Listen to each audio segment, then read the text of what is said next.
All right, YouTube, how you doing? Welcome back to the channel. December 2nd. Happy Saturday to everyone out there. We have a jam-packed NBA slate to dive into in today's video. Like we always do, we're going to go through each and every one of these games. I'm going to give you my lean on the spread. I'll give you my lean on the total, but all my final plays, if you do want to fade me, those plays will be in the pinned comment. Those are the plays that I like the most on the day, so keep an eye on the pinned comment. In terms of last night, a 3-0 sweep. We're bringing out the money gun. Let's go. We have three totals in the final plays yesterday. We had the Celtics and Sixers over. A lot of injury news coming out late. I was worried about it. Still cashes. We had the under in the Grizzlies Mavs. Luka gets ruled out. It kind of helps us out. That cashes. We had the Nets, the Nuggets, and the Suns over 223.5, and that cashes. 4-3-0 sweep. Let's pump in some crowd noise. Let's go. We can carry that momentum into tonight. Now, not to take away from the party, but we do have to address the bad news. The ride of the day does not come through. Coming in from Natsukos, I hope I'm pronouncing your name right, but Jason Tatum over 13.5 rebounds plus assists. He plays 27 minutes, and he finishes just a couple shy, so this one does not come through. But again, that Celtics-Sixers game was kind of weird, right? Like, with the injuries being ruled out, Tatum plays 27, like, kind of unfortunate, but nonetheless, we do have to drop the womp-womp. We do have to face the music here, and it is a ride of the day loss. If you guys do want to be the ride of the day, all you gotta do is use hashtag ride of the day in the comments. I'm picking one person to jump on board with. Win or loss, you guys get a shout out in the next video. But yes, if you lose, we gotta drop the womp-womp. We gotta talk about it, so enter at your own risk. But let's go ahead and jump into today's slate. And like I said, we do have a jam-packed slate today to jump into, so I'm very excited about that. But guys, before we do, hit that subscribe button, hit that like button as well. We are racing, and I mean racing, towards 40,000 subscribers. Like, that blows my damn mind, but we're about to do it. So go ahead and hit that subscribe button, hit that like button as well. First game on the board is the Clippers taking on the Warriors. We saw this game just a few nights back here. Golden State wins it. They were at home in that game. Now the Clippers are home, but Golden State wins 120-114. And I think I said it during that video, right? I was kind of like, I think they split these ones. LA at home, or the Clippers at home, Golden State at home. I think that they win it in a very similar fashion. So I'm going to lean towards the Clippers here, minus the 5 points. They are obviously, or not obviously, but they are a better team at home than they have been on the road. This year, they're 3-7 on the road, 5-3 at home. So I do like their chances at home a lot more than when they're playing on the road. That being said, I will throw the sort of asterisk and caveat in there. Very good road Warriors team this year as well. The Warriors are actually better on the road than they are at home. So you kind of have those two forces counteracting. But give me the Clippers here, minus the 5 points. I've seen it at minus 4.5 on some books as well. I don't know if this makes its way into final plays, but what I will say is I do think this is a Clippers spot. In terms of a total, 229.5. This one I did go back and forth on, but I am going to lean towards the over. We did see, a 234, if my math's correct, in their last outing, and I think it's going to be a very similar game, just a different location and sort of the sides flipped. So I like the Clippers in this spot. Maybe winning 120-114, just like the other game was, only the winner's sort of flipping here and the home team's flipping. So Clippers minus the points, as well as a slight lean towards the over. Next up, we have Charlotte taking on Minnesota. And by the way, if you could tell my voice is fading, I am battling through, I don't know, I woke up today with a little bit of a cough, sore throat. Hopefully it's like a morning thing, right? When you wake up early and you feel like crap. But if you could tell my voice is kind of declining on some sentences, it is what it is. But we're battling through, guys. We cannot miss any days right now with this hot streak. But nonetheless, Charlotte taking on Minnesota here. No Anthony Edwards for Minnesota, or at least that's the likely outcome here. He's missed the last 2 games. He's doubtful today. If he plays, great. If he doesn't, I do think that that's how we're going to be judging this game right now. And what's weird is that even without Anthony Edwards, I would expect Minnesota to be bigger favorites. So you might think, oh, well, that means it's a great spot to go ahead and take Minnesota, right? No, wrong. I think that Vegas, the books, are putting this line at just 6 points because, or I guess it's just some line reading on our end, right? Like, this is a spread that I would have thought, and I'm sure you would have thought, would be a lot bigger, Anthony Edwards regardless.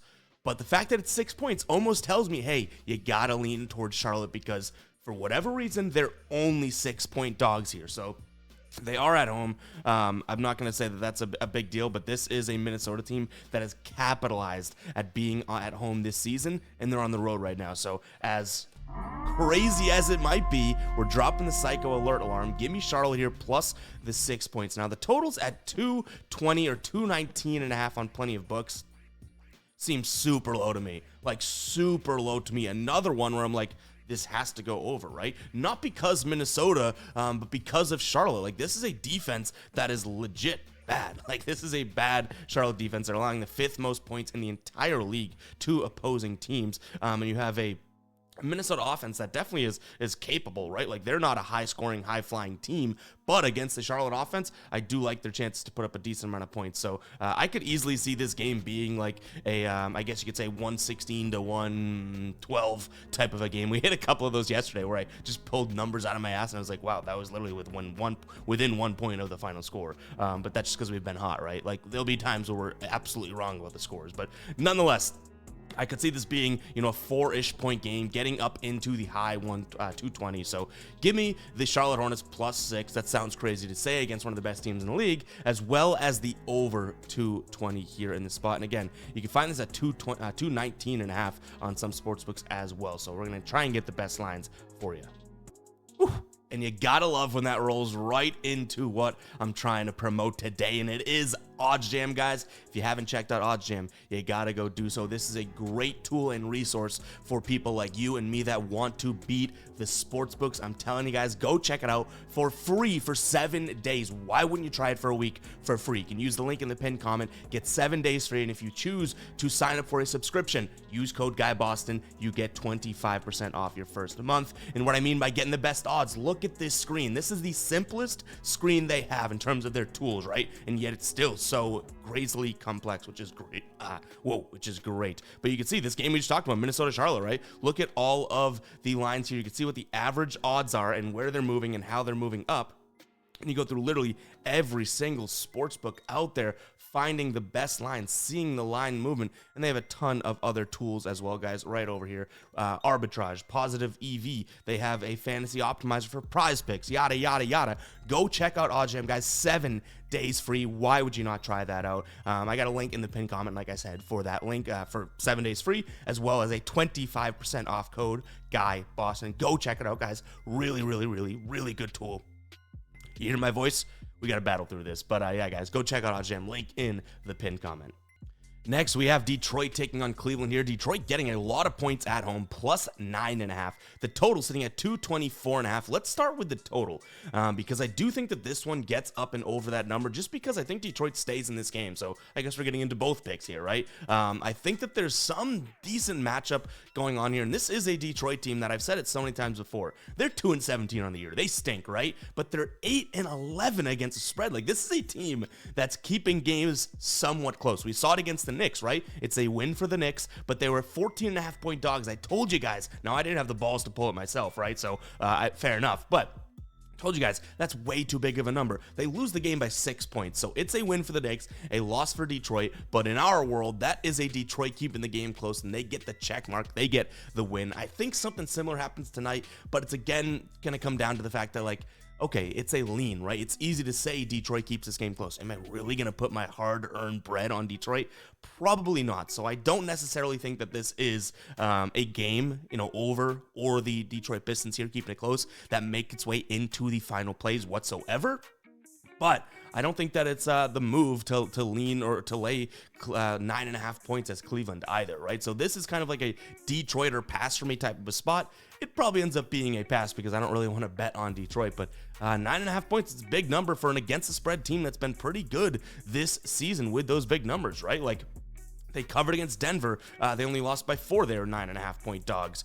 Toronto, they did get blown out by, but then Philly, they were 8.5 point dogs. They cover there. And like I just said, 14.5 point dogs against New York. They cover there. All losses, but covering games. So when they get these big numbers, it's interesting to look at Detroit here. Now, in terms of injuries, Asar Thompson is probable here, so I think he's going to play, and that's really the only injury to note overall. But yeah, Don't want to spend too much time on this because it really comes down to big number, leaning towards Detroit. Probably doesn't make its way into the final plays, though, if I'm being completely honest.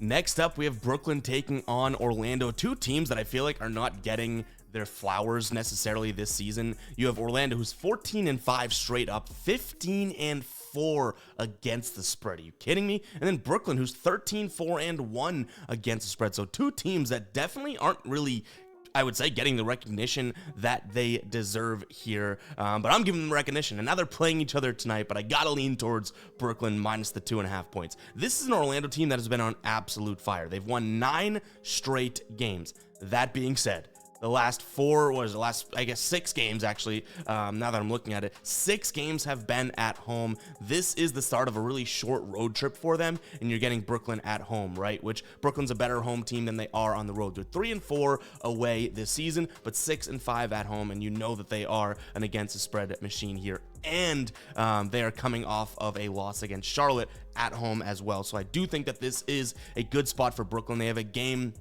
in a few days. They're going on a road trip to play to Atlanta, and I think they play Sacramento. Maybe there's a game in between there, to be honest. But nonetheless, I do think that this is a sort of last homestand for Brooklyn, who's been at home for 4 straight games or so, to clean up Orlando. Again, two teams that I think are not getting their flowers this year. Good teams, but I do think Brooklyn's the better team tonight. So give me them minus the 2.5 points. I could see them winning by a lot. Like, this could be an alternate minus 5.5 line. The only problem with that would be that Orlando does keep games close, right? Like, this is, it's weird to say, but a pretty good Orlando team. Like, young, and they fight, and they don't give up. Like, so weird, because it's been an abysmal franchise for, probably since, I don't know, last decade or so, right? Past Dwight Howard bringing them to the finals. But they're on their way up. Now, can they beat good teams?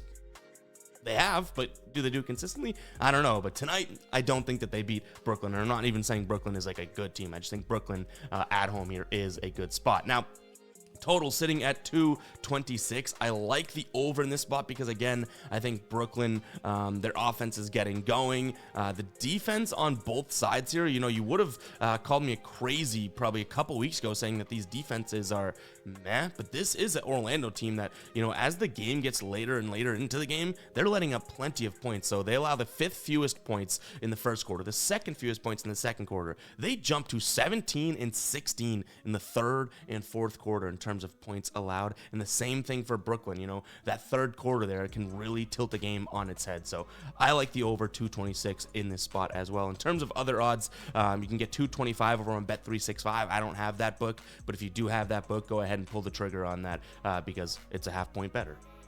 Milwaukee at home laying 6.5 points against the Hawks. Total up at 252. I'll say that my favorite spot in this game is to look into a same game parlay in this game, okay? So other tthan the spread, other than the total, I love a same game parlay potential here. So we'll do some digging. If we do post a same game parlay, it'll be on my TikTok at evpicks 3.0, picks with a Z. It'll be on my Twitter or X. Guys, go follow me there. I'm following everyone back as of late at evguyboston. We'll also post it on YouTube Shorts, and we'll link that in the pinned comment with the other plays. But that is like my main lean in this spot, to go ahead and look for some sort of same game parlay potential. If you had to, put a gun to my head and say, what are you looking at for the total and what are you looking at for the spread? I would say, hey, pull the trigger. I'm not doing anything on this total. It's way too high to take the over, but these two teams have been scoring too many points and the defense has not been there to even consider taking the under, right? So I guess, I don't want anyone pulling the trigger, so I guess I would lean towards the under just because what a crazy high number, but I don't think I'm making that a final play, right? Like, this is a total that is not a lock of an under. In terms of a spread, those 6.5, I like this to be a close game. Again, you have two teams that, they're going to score a bunch of points. Milwaukee averaging 120 points per game this season. The Hawks averaging 123. Neither defense is anything to brag about, so I don't see where Milwaukee pulls away and wins this game by 7. So by default, in that thought process, I'm going to lean towards the Hawks here, plus the 6.5 points. Do I think Milwaukee wins? Yeah, I think they're the better team, but I don't necessarily see 7 points better, if that makes sense. So I'm going to lean towards Milwaukee here. Again, that total, luckily we're in the clear with the but I do think that this is a spot for, you know, maybe 245 being scored, right? Which is still a crazy number, but 252 so high. But favorite spot in this game is to look into some sort of a same game parlay. And on that note, guys, a couple things actually. We'll take a quick break here. Comment 15 if you are still watching. Appreciate the hell out of the Fade Squad. You ain't a guppy if you're commenting 15. The guppies have been quiet. They have been quiet out there. And I will say this, that, you know, we get the hate when we're bad. We get the love when we're good. I appreciate the real ones that are sticking through, good or bad, because that means you're a real one, right? Like I'm not forcing your hand to place bet. You're tuning in because you're part of this community, not just riding the hot streak, which I do appreciate the hell of. But I also do want to say we have a cool video coming out in the next, I would say next week or so as we edit it, 4 same game parlays and my exact strategy and like a whole behind the scenes look at what I do to come up with these same game parlay bangers, these plus money plays that we hit. So yeah, just wanted to note that, not to get on a rant about the guppies or you know, disrupt the show, but I did want to say that we have a cool video coming out, so keep an eye out for that. But nonetheless, let's go ahead and move on. Got a weird one here. Chicago only getting 3 points against the Pelicans. Now, this Pelicans team, a far better team, but you could say what you want. Chicago is a much different team at home. Now, they're 6-14 this season, right? 6-13-1 against the spread, but they're 5-6 at home, which you might not be thinking that's great at all, right? Like losing record at home, but they're 1-8 on the road, right? So it's like, whoa, take a step back. Like, what are we talking about here, right? This is a team that, as bad as they are, they're actually not terrible at home. They're coming off of a win against Milwaukee as well. The Pelicans have kind of gone into a little bit of an up and down lately. They were on a hot streak. Now they've lost 2, then they win 2. They beat San Antonio last night. Here's a back-to-back spot for them. I'll say this. I've seen 2 numbers, 3 and 3.5. I like Chicago plus 3.5, but if we can get it at 3, I really like the Pelicans.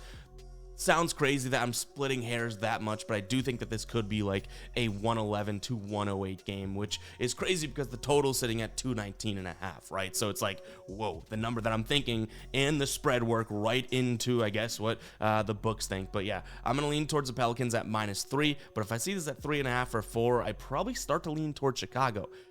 Just because it's such a low number, they're better at home, and why are the books giving us, you know, a team that's way worse than the other, just that low of a number? You know, why is it like low-hanging fruit almost? So, nonetheless, give me the Pelicans as my main lean, but I do want to give that context that if this line were to move, I start to think Chicago, which is kind of weird. In terms of the total, 219, like I told you, I have this one pegged at 219.5. I have this pegged at 219, which is very, very close. I'll lean towards the under, but it's only by a half point. Nothing that I'm really interested in confidently betting myself, but in terms of a lean, we'll go there.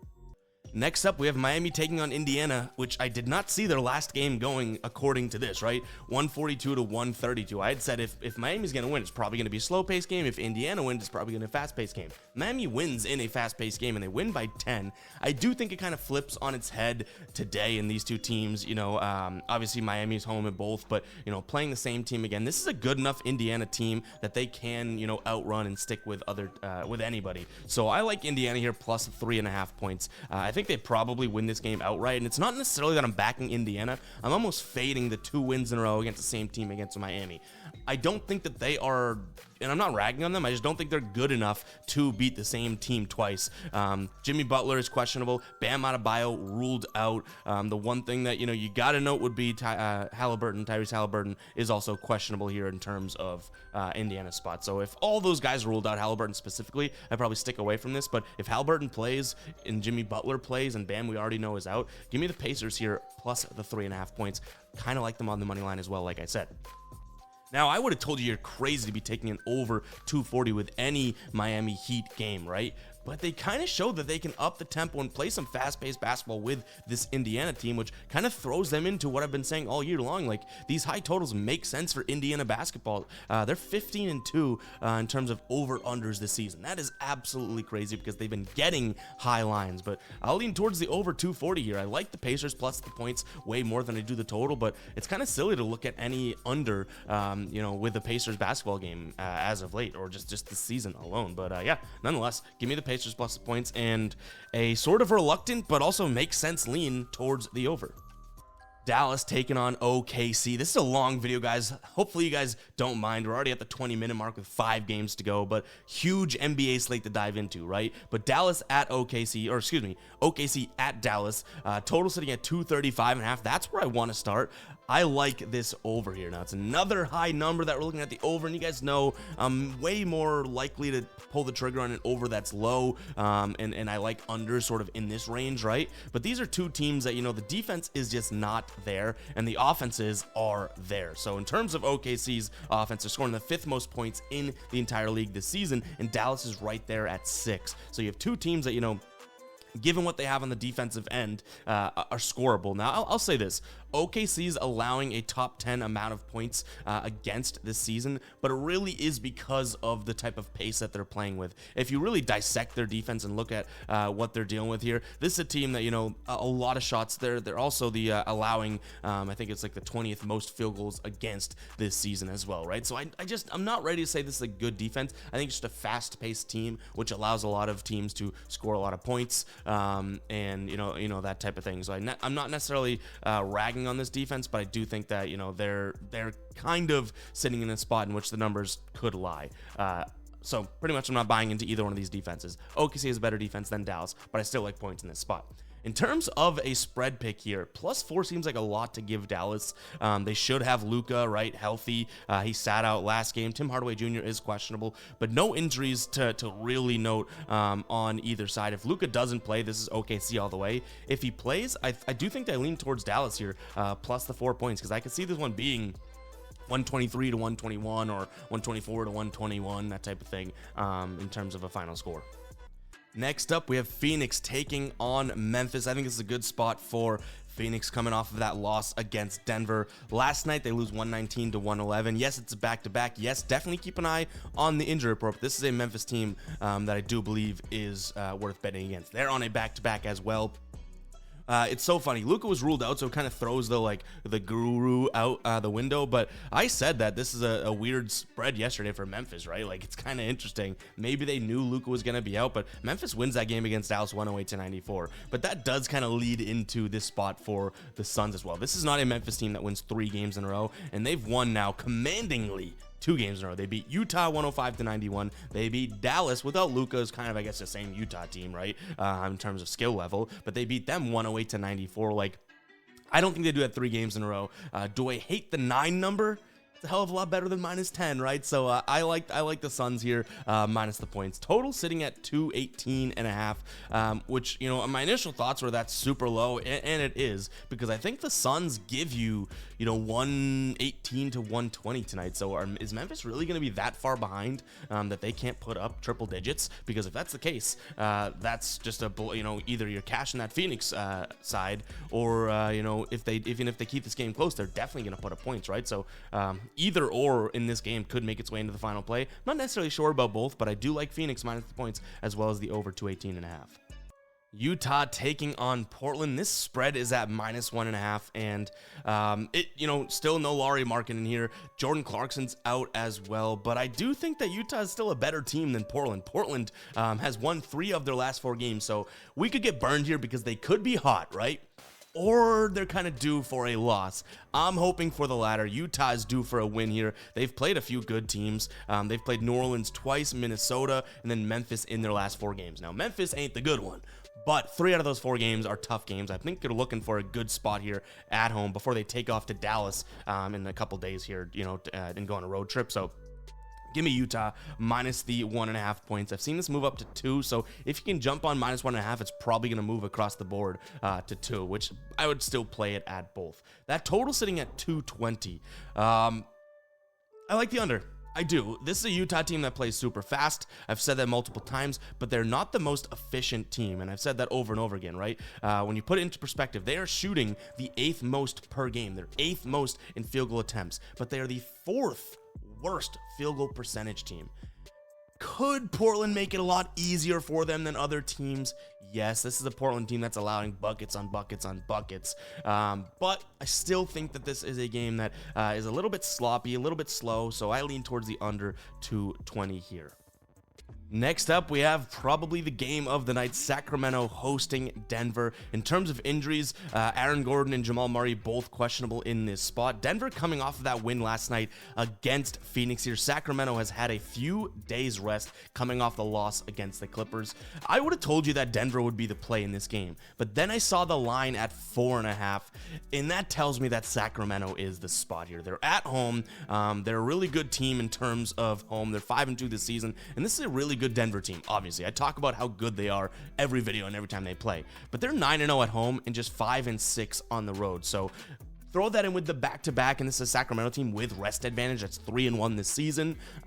I like it, and I think the books would agree, right? -4.5. I'm surprised that it's that number, which kind of tells me that they're willing to stick their arm and leg out there for Sacramento today. So give me Sacramento -4.5 points. I'll say this and caveat it with that: if you're on Denver's side, argument made. You could just tell me that, right? Like, I understand why you'd be on Denver's side. I'm just kind of using some context clues here to say there's a reason why Sacramento's 4.5 point favorites, and it's a reason that we're probably pulled the trigger on. And especially if Jamal Murray and Aaron Gordon are both not playing, they're questionable right now, right? But if they don't play, I think that that's obviously a huge knock to them. But nonetheless, even if everyone's healthy, as crazy as it is, I'm not sounding the psycho alert alarm, because this is a good Sacramento team, so it's not that crazy. But as crazy as it is to bet against Denver, I think we may be doing it tonight. Now, the total's at 231.5. I really do like the under in this spot as well. I could see this being like and I'm keep throwing out score predictions, which, you know, we like to bet against the spread, totals, and player props. We're not here in the science of predicting scores to the T, which if we get really good at that, there might be some money to be made. But I think this is a close game where Sacramento, you know, maybe wins 115 to 110 or something like that, where they're covering by that much, but it's still a game in which stays under the 231.5 mark. All right, Lakers taking on Houston. Tons of guys on the injury report for the Lakers. Obviously, you're going to look at LeBron James and Anthony Davis both on there all the time, which is just so annoying because, like, do they play? Do they not play? Do they care about this game? Do they not care about this game? But on the side of the Houston team here, we have Tate and Van Fleet, both probable in this spot. Now, these two teams played just a few days ago, and the Lakers win 105 to 104. They played before that, and Houston blew them out. I think it's a very similar game to what we saw you know, a couple nights back here, where the Lakers do win this game, but 5 points is a lot to lay against this Houston team who is 11-4-1 against the spread on the season. Now, they're 0-7 on the road, whereas the Lakers have actually been pretty exceptional at home, 7-2 this year, right? That's not against the spread. That is just, I guess, you know, obviously that is just straight up numbers. As the away team, this is a Houston team that really has not done anything. If you've been betting on Houston here, you're down 2.8 units in terms of as an away team, and as an away underdog here, this is a team that just really hasn't been putting it together. They're again just a bad away team, so I do think the Lakers win. I think Houston covers, but again, all of the against the spread trends as them being an underdog or an away underdog do not point in that direction. My favorite play in this spot is probably going to be taking a peek at the over 222. I can see this one getting near 230. You have a Lakers team that, like I said, a lot better at home here. They go from, you know, scoring, I want to say 113 per game to at home here averaging nearly 160. And so you might not think that's a lot, but in terms of just points per game there, that's a pretty decent jump from home to away. And then obviously we don't have a good defense on the Houston side of things. I'd like Van Fleet to play if we are going to pull the trigger on an over here. He's obviously a huge scoring cog for that Rockets team, but I think my favorite play in this game, regardless of injuries, is probably going to be the over 222, because I don't like either defensive you know, part here in this game.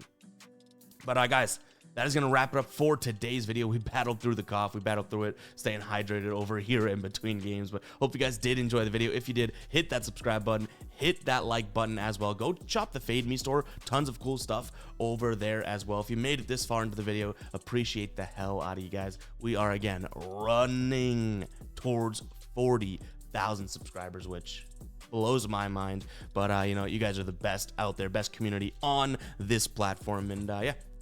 Without further ado, catch you guys in the next one, all right? Peace out.